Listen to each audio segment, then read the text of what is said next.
All right, welcome back to another edition of the Fireside Brew Review. I got my brother Dan with me. Hi, and I went on an excursion. You did? I went to Sawdust City Brewing in Gravenhurst, Ontario. And just to prove he went there, I got a picture with the bartender.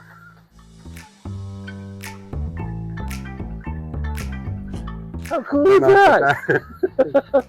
He called me a southerner, by the way. I thought that was hysterical. Well, it must have been the hat. I wasn't wearing the hat. Oh, there you go. How did he know? We are a southerner. So we got a rainy, cold day today, December day, but we're under the roof here. And we got this awesome beer. We do. It's an Ah Stout. Chocolate Caramel Cupcake Stout. And you know what? It tastes like all of those because I sampled it already. Dan was impressed with the taste of this. Figure we had to do a video. Gotta show. So, Gotta show. to see this video, Stay tuned. let's get started. Oh yeah, that too. It's the Fireside Brew Review. What? The Fireside Brew Review. Good talk. I don't know what to say right now. Ugly. Obviously. Boy, we got the noise of the rain hitting the roof here. Yeah, and I don't know about you, but my seat's kind of wet. My seat's wet as well. I'm just saying. I could get a blanket. I can live with this. I'm good. It won't be wet pretty soon. Well, I think my lovely wife made some chicken soup, which would be great on a day like today. We're going to grill some bread up here over the grill. But before we do that, I say we try this beer. We gotta try the beer. Now, Dan's been talking about this, and I've been really anxious to try it, so this is my first taste here. Pours nice and dark.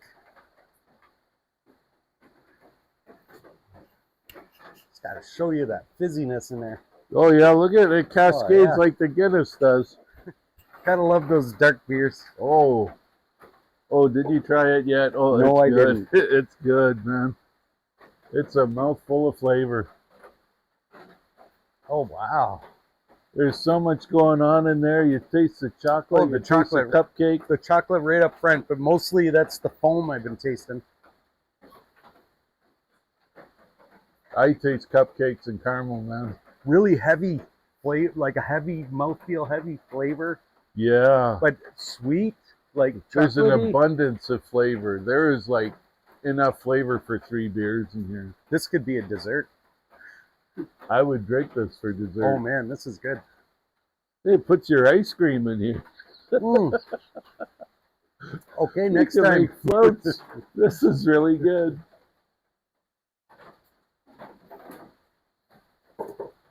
I say we get a couple of cups of soup, help warm us up a little bit. Before that, I have a story to tell. All right. We interrupt this Fireside Brew Review because Dan's going to tell a story. Okay, so there's a writer back in the like 1940s, 50s, 60s. I don't know. He was one of those beat writers named William S. Burroughs. Famous for a novel called Naked Lunch. You I've never heard of of it, have you? I've Okay, heard of that. good, good. Okay, so years ago, I heard a story that he shot his wife playing William Tell. I don't know if it With was the bow real and or arrow? not. No, with a gun. I didn't know if it was Did real she or have not. an apple on her head? Well, here's the thing. So I heard, I never knew if it was true, so I went to Wikipedia, because where else would you go? You Google it.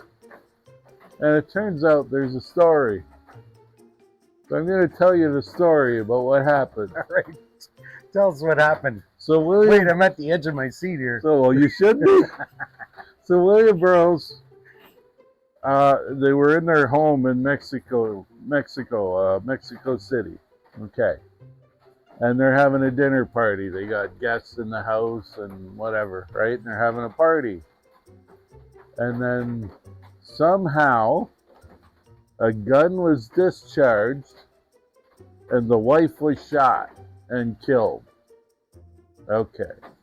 So when the cops came to investigate, the first story they told the cops was that they were playing William Tell. And William Burroughs missed his shot. Okay, that was the first story they told.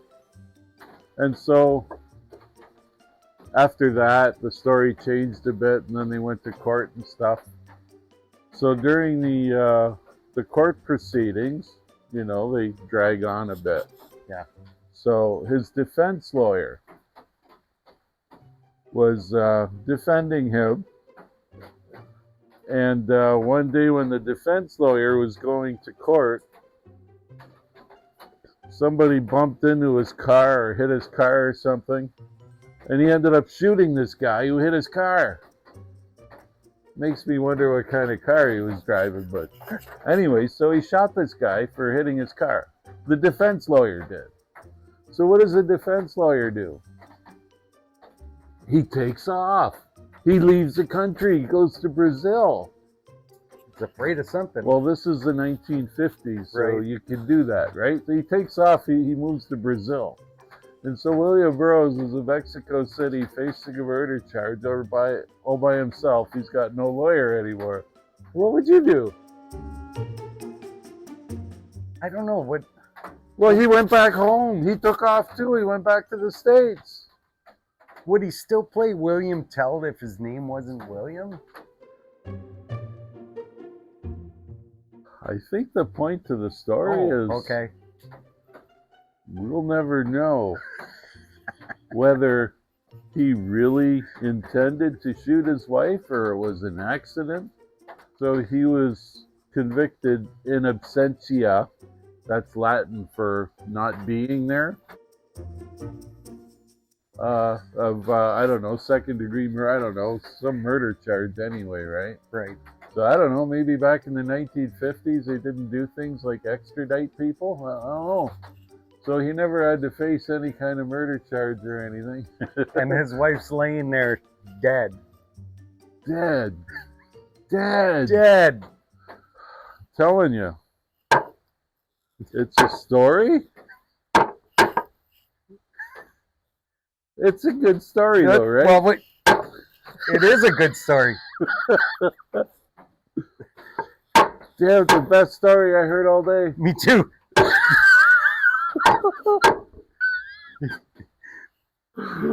Oh boy.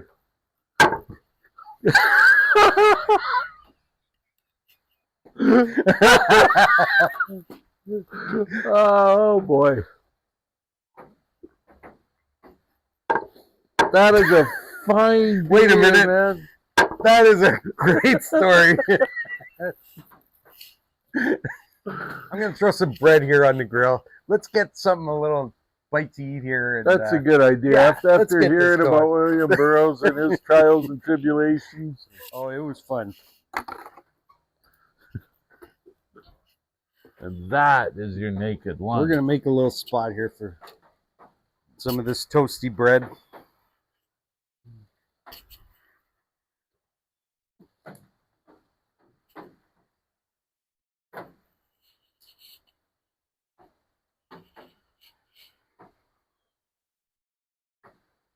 All right, now maybe we can warm up a little bit with some of this soup, some of this bread from over the coals here. That is throwing off some nice heat. It is pretty nice in here. Soup's always good on days like today. No. Soup's always good. The sentence ends there. It doesn't need to go any further. Now, I cooked up some chickens the other day, and this is all broth and chicken from that cook. Everything just rendered so nicely. It's funny you say you cooked a chicken the other day, because by sheer coincidence, I don't know, I ate a chicken the other day. Isn't that weird? That is weird.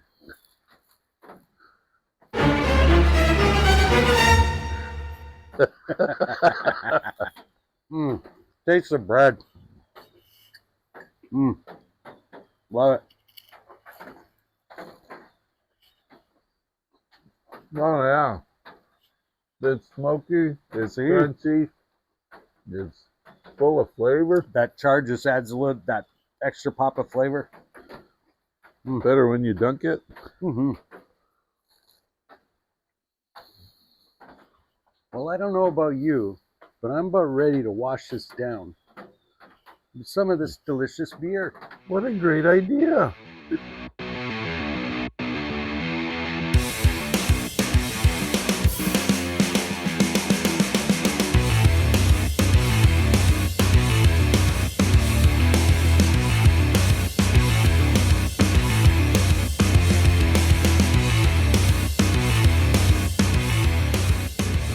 Greg, what time is it? It's time for the Sophie The scale. Sophie scale?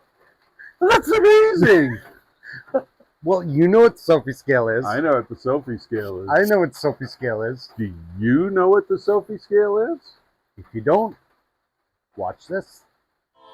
Take a drink and then you think, pick a color, any color. That's the Sophie scale. Okay, got that? Let's take a drink.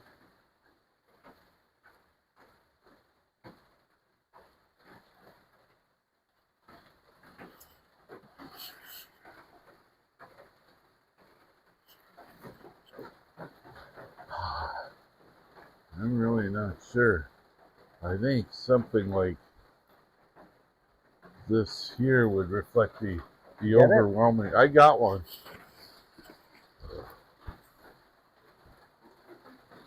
Gosh, it's a tough one. Go with this one.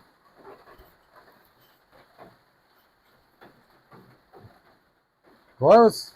Almost.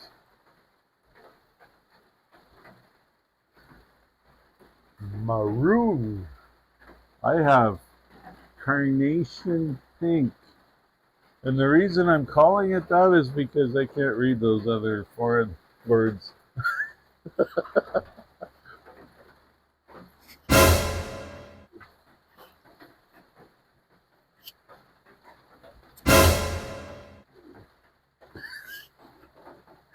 Well, we're going to sit back, finish drinking this delicious beer.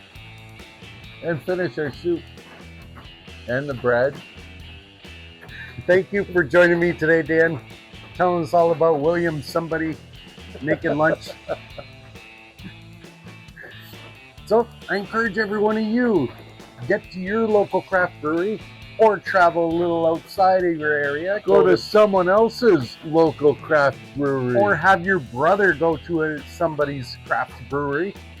Or travel somewhere far enough north that they think you're a southerner. And then bring it south in your backyard. Find your place. And we'll see you next time On the Fireside Brew Review.